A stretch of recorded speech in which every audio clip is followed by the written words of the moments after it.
things were getting bad, really, really bad, and it didn't take long either. We were living in a hotel when she had Adonis, our son. We were evicted from our apartment because I wasn't going to work the way I was supposed to. Life was just, a typical drug addict life. And, a string of bad things happened and, kind of caused a bit of a crisis. And Providence Home it was like they were right here waiting for me when I was ready to change. And just the love that I received from the men here in the program, the facilitators here, it gave me hope.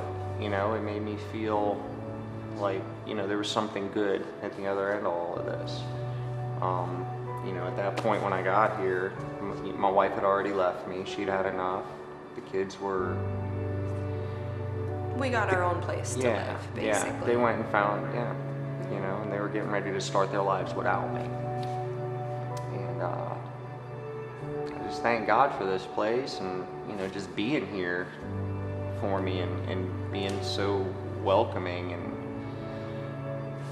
like I said, the love and the support and the encouragement that I receive from everyone here. Yeah. And even with me as your wife, they were so welcoming to us. Yeah. Well, to me, it was surprising because usually the wife, they tell you need to kind of stay back a little bit and let him find his way and do his thing. And I was perfectly fine with that because I said I had enough.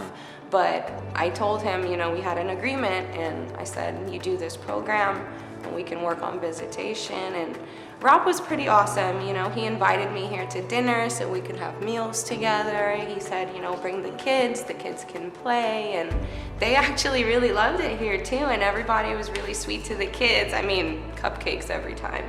But it was just a very pleasurable experience, especially for me. And I felt comfortable knowing that he was surrounded by good people. You're about to go into uncharted territory when you get sober. Yeah. You don't know how to live your life. You don't know how to make good choices. You don't know how to deal with everyday normal emotions because you're covering it up. Or be mindful of other people. You know what I mean? It's just these simple things that most people just do every single day.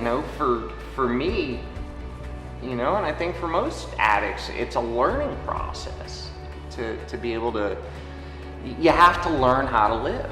My life's been dysfunctional since I was young. I grew up in a broken home. My mother was a drug addict. Everybody I knew was drug addicts and alcoholics, criminals. And, it was normal. Everything that I was doing was normal. And, y'all were the weird ones, It's like it came naturally to him because the want was there. And you have to have the want for yourself. Because for me, my family, I have addicts in my family and I know what it's like. And to me, I have never given him an ultimatum, you need to go to rehab or I'm gonna leave. Because you have to want it for yourself.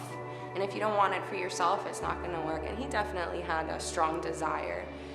But for me, it was make or break. And I was ready, I wasn't scared anymore to be on my own. I was ready.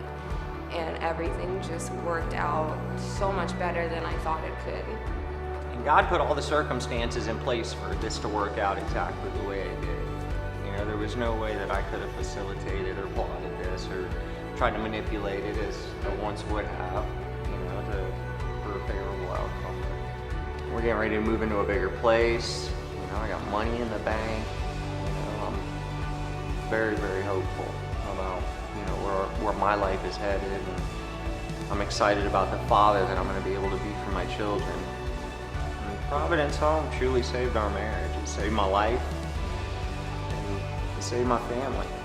And you'll be a year sober, June 17th. I will be a year sober. Yeah.